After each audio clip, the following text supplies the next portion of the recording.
Cześć! W tym filmie opowiem Ci trochę o żeńskiej i męskiej energii. Podzielę się też z Tobą wspomnieniami z pierwszego roku istnienia Domu Mocy w Agilas.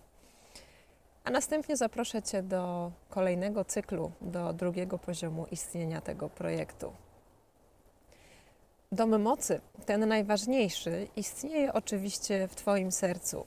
I to tam najpierw potrzebujesz się w pełni rozgościć, żeby potem móc zacząć budować i tworzyć w życiu zewnętrznym zdrowe, bezpieczne i kochające domy, czy to w swojej rodzinie, czy to w swoim miejscu pracy, czy w ogóle na planecie Ziemia, gdziekolwiek się znajdziesz. Jeśli jesteś mężczyzną, to prawdopodobnie odczuwasz podświadome wołanie do budowania takich materialnych domów, czy to jako schronienie dla właśnie swojej rodziny, czy też w postaci firmy lub też innych konstrukcji dla społeczeństwa. Natomiast jeśli jesteś kobietą, to pewnie wiesz, że najchętniej kobieca moc przejawia się właśnie w wypełnianiu tych domów stworzonych przez mężczyzn miłością, relacjami, ciepłem, takim palącym się ogniskiem kreacji, wsparcia i takiego dobrego wzrostu. Żeby te domy, czy to w rodzinie, czy w pracy, mogły być właśnie takie bezpieczne, kochające, gdzie każdy z członków, mieszkańców czy pracowników może czuć się w pełni sobą i bezpiecznie i w takiej osobistej wolności, żeby móc w pełni rozwijać swój potencjał, no to każdy z nas, zarówno kobiety, jak i mężczyźni, potrzebują wykonać pewną ewolucyjną drogę na spirali świadomości. Na początek opowiem Ci o tym, jak ona odbywała się na przestrzeni ostatnich 100 lat w społeczeństwie polskim, w takiej makroskali. Pokolenie czerwone, żyjące w czasach wojen światowych, walczyło o przetrwanie. Wtedy mężczyźni byli w silnej męskiej energii, ale bez kontaktu z kobiecą. Z uwagi na swoją przewagę fizyczną chcieli władzy i generowali mnóstwo przemocy. Kontakt z nimi groził utratą zdrowia lub życia. Z kolei kobiety były słabe, całkowicie podporządkowane, bez żadnych praw. Służyły swoim mężczyznom do prokreacji i zaspokajania potrzeb seksualnych. Nie miały za bardzo dostępu do własnej, zdrowej, męskiej energii. Pokolenie bursztynowe odbudowywało na wojennych zgliszczach system społeczny. Kobiety i mężczyźni tworzyli swoje małe systemy rodzinne i potrzebowali do tego sztywnych ram i granic, dzięki którym mogli ten większy system społeczny zbudować. Tutaj naprzeciw im wyszły religia i komuna, które mocno trzymały w ryzach ludzkie umysły, żeby nie dopuścić do ogólnej anarchii. Jak popatrzycie na młode drzewo, to bursztyn jest etapem kołków podtrzymujących z boku, aby drzewo miało szansę w pełni rozwinąć swój potencjał. Bez tych kołków mogłyby zdziczeć i nie dać w przyszłości zdrowych owoców, które zasilałyby inne życie. Potem kilkadziesiąt lat wypełniło swoją aktywnością pokolenie słoneczne. To były kobiety, które wydostały się spod władzy mężczyzn i zaczęły dopuszczać męską, agresywną część swojej własnej natury. Zaczęły się bronić i same dbać o własne przetrwanie. Powoli zaczęły wchodzić również do męskiego świata biznesu i zarabiania pieniędzy, budowania swoich majątków. Przekierowały swoją uwagę z opieki nad systemami na dbałość o siebie. Podobnie mężczyźni zaczęli odzyskiwać dostęp do żeńskiej energii w sobie i przestali być materialnym oparciem dla kobiet na rzecz zwiększania swoich umiejętności czucia, budowania relacji i głębszych więzi między sobą, czy też na rzecz opiekowania się dziećmi. Dzisiejsze pokolenie młodych ludzi korzysta z tego, co zdążyli zintegrować w sobie ich rodzice, a wcześniej dziadkowie i pradziadkowie. I powoli wchodzi do następnego etapu, zielonego poziomu serca. Na każdym etapie ewolucyjnej spirali świadomości nasi przodkowie budowali bazę pod to, abyśmy dzisiaj mogli coraz bardziej żyć na poziomie serca, już nie tylko na poziomie przetrwania w systemie. Zatem zobaczcie, kochani, jak bardzo nasi przodkowie nam się przysłużyli i jak bardzo to wszystko, co się działo, było potrzebne. Poziom serca to moment, w którym kobiety po eksploracji i zintegrowaniu w sobie męskiej energii zawracają do swojej właściwej tożsamości i stają się świadomymi siebie istotami, takimi kobietami przez duże K, które wreszcie mogą, bo potrafią, budować te bezpieczne, pełne miłości i wsparcia domy w sobie i na zewnątrz. Podobnie mężczyźni z udrożnionym dostępem do swojej kobiecej miękkości mogą teraz stawać się mężczyznami pełnymi miłości i możliwości zdrowego spotykania się z innymi ludźmi bez przemocy czy walki o władzę. Dopiero jedna i druga energia wewnątrz nas, przynajmniej w jakimś stopniu zintegrowane, mogą zacząć budować nasz wewnętrzny dom. Kolejnym etapem jest wyjście poza własny wewnętrzny dom i budowanie nowych systemów w świecie zewnętrznym. Nie takich, które przycinają nas do standardowego rozmiaru i opartych na strachu i podziałach, lecz takich, które bazę będą miały w sercu, czyli opartych o miłość, poczucie jedności, połączenia wszystkiego ze wszystkim. Czyli to są systemy zarówno rodzinne, jak i zawodowe, partnerskie, niehierarchiczne, dialogujące, żyjące w prawdzie, czujące się częścią czegoś większego od siebie i działające na rzecz całości, jedności. Na tym etapie ludzkie ego jest już mocno ukochane i nie ma potrzeby walki o swoje istnienie. Już się tak nie boi, że zniknie. Może skoncentrować swoją energię na kreacji czegoś pięknego i radości życia. Oczywiście opowiedziałam Ci to w bardzo dużym uproszczeniu, zarysowując jedynie klimat ewolucyjny naszych energii męskich i żeńskich w nas samych. Tak jak w skali makro przechodzimy ewolucję po spirali świadomości, tak samo robimy to w skali jednostkowego życia. No i nie będę się tu wypowiadać o tym, jak to jest być w pełni zintegrowanym mężczyzną, ponieważ nim nie jestem i o tym może opowiedzieć Wam po prostu jakiś mężczyzna. Natomiast ja się chętnie podzielę z Wami moją kobiecą drogą, tym jak ona ewoluowała od takiej bursztynowej świadomości mojego domu rodzinnego w tamtych czasach, kiedy byłam dzieckiem, do dnia dzisiejszego, kiedy spędziłam teraz rok na tym cudownym hiszpańskim wybrzeżu i za chwilę dowiesz się, co mi to zrobiło. Moje dzieciństwo było w przeważającym klimacie, tak jak wspomniałam, bursztynowe, a dorosłe życie przez pierwsze 20 lat słoneczne. Po otrzymaniu dobrego przycięcia od rodziców i systemów edukacyjnych wyruszyłam w świat i zaczęłam go zdobywać, głównie w męskiej energii. A więc zgłębiałam świat nauki, mocno inwestowałam w swoje kompetencje zawodowe, rozwijałam swoją organizację i działalność gospodarczą, zarabiałam dobre pieniądze na swoje życie w systemie. Moja kobieca energia wyrażała się głównie w opiekuńczym zawodzie psychoterapeutki, który wykonywałam, czy też w kontaktach z moimi przyjaciółmi. Nie założyłam rodziny, między innymi właśnie dlatego, że doświadczałam pomieszania w energii. Byłam bardziej męska niż kobieca w swoim życiu, w związku z czym przyciągałam też mężczyzn, akurat eksplorujących swoją kobiecą energię. Nie sprzyjało to szczęśliwemu rodzinnemu życiu, czy też szczęśliwym zespołom zawodowym, ponieważ był to czas budowania mnie samej, dojrzewania we mnie wszystkich kolejnych aspektów mojej własnej, indywidualnej osobowości. Teraz czuję, że jedną nogą jestem już w pełni na poziomie serca.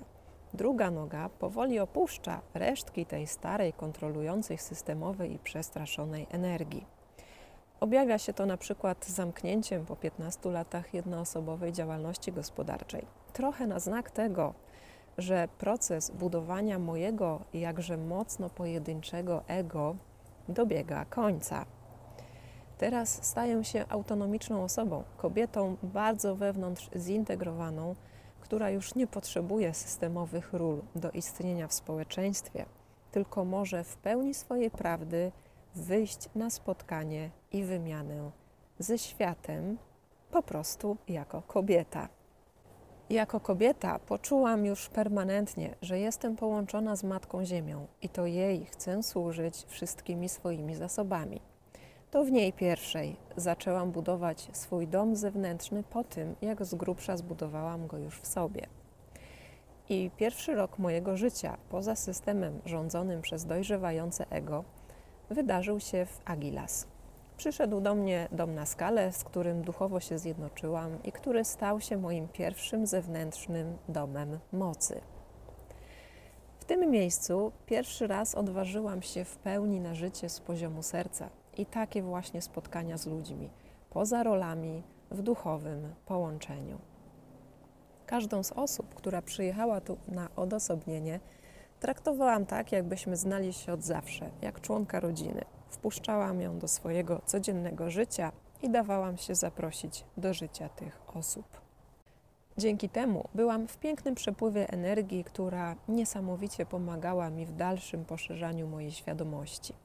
Ilość wglądów, jakie mnie ogarniały w zasadzie każdego dnia, była nieprawdopodobna. Mój rozwój nie wydarzyłby się bez tego kontaktu ze społecznością Domu Mocy, która zarówno wirtualnie, jak i w spotkaniach na żywo inspirowała mnie niesamowicie do dalszej drogi. Mam do Was, kochani, za to bezgraniczną wdzięczność. Kiedy okazało się, że jako kobieta przez duże K jestem kapłanką Ziemi, dostałam wypowiedzenie umowy najmu domu w Agilas. Skończyła się jego funkcja w moim życiu i zaproszenie, jakie kierowałam do Was, pod tytułem Przyjedź i doświadcz w odosobnieniu styku żywiołów, dzięki którym istniejesz. Teraz, na drugim etapie istnienia Domu Mocy, nie wiem, co on przyniesie dla mnie, natomiast wiem na pewno, do czego chcę zaprosić Ciebie. Tak jak wspomniałam na początku tego materiału, Dom Mocy istnieje przede wszystkim w Twoim sercu i to tam potrzeba zbudować pod niego fundamenty. I te fundamenty to oczywiście krwista czerwień czakry podstawy, a więc kontaktu z Ziemią, z Matką Ziemią. No ale w tej przestrzeni oczywiście nie będziemy przelewać krwi jak na wojnie, ani walczyć z nikim o nic w żaden sposób. To, co będziemy robić w ramach przestrzeni Domu Mocy, to coś całkowicie odwrotnego. Czyli będziemy dawać prawo do istnienia, do życia, do czucia, do bycia w pełni sobą i do wyrażania całej prawdy o sobie w sposób zdrowy i bezpieczny.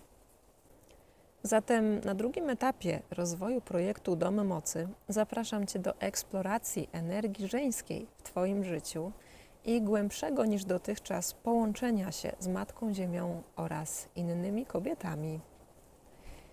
Jeśli jesteś kobietą, sprawdź w tym momencie, jak Twoje połączenie z Ziemią objawia się w położeniu ciała. Czy Twoje stopy dotykają teraz trawy albo piasku?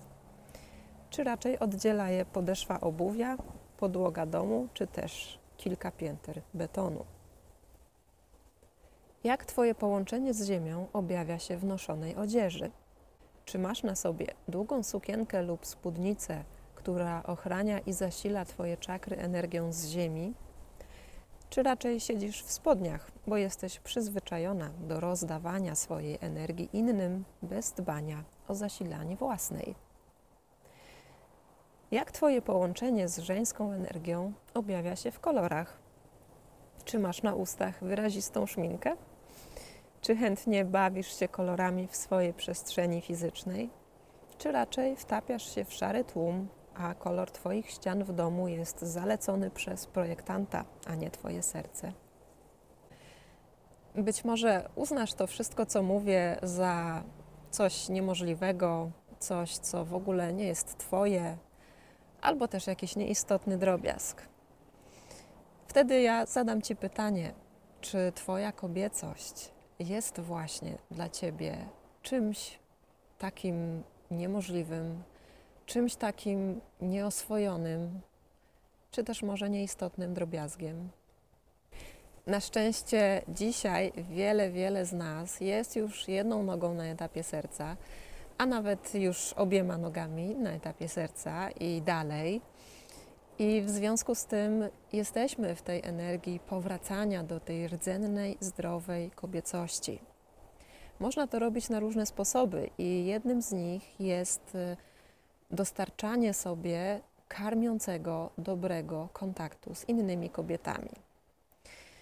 Mam takie marzenie, wiecie, żeby każda kobieta w swoim domu, w swoim kręgu, w swoim otoczeniu najbliższym mogła raz w miesiącu, a najlepiej raz w tygodniu, siąść sobie w kręgu najbliższych kobiet ze swojej rodziny, czy przynajmniej ze swoimi przyjaciółkami, a może nawet w kręgu zawodowym, w swoim środowisku pracy i żeby mogła tam wypowiedzieć całą swoją prawdę z tu i teraz i zostać w tej prawdzie usłyszana, przyjęta, objęta i wsparta.